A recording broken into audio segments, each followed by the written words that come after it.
Half tea spoon इलायची powder, 2 बड़े चम्मच चीनी, 4 बड़े चम्मच सूखा दूध, 2 रस,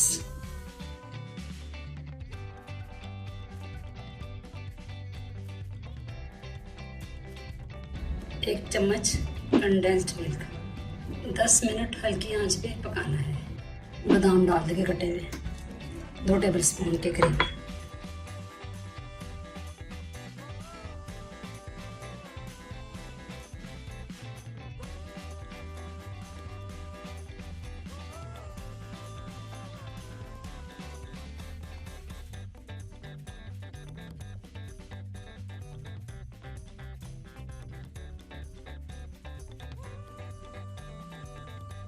सौ ग्राम स्पैगेटीज तोड़ देंगे,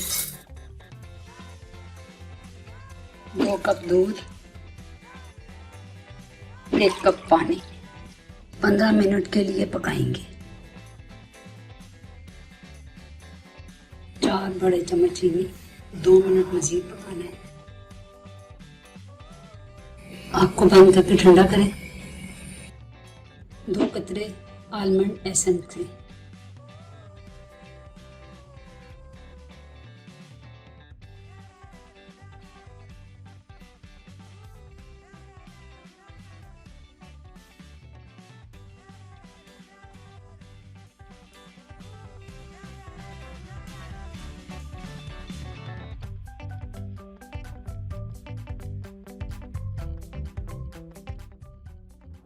गार्निश करेंगे बादाम से।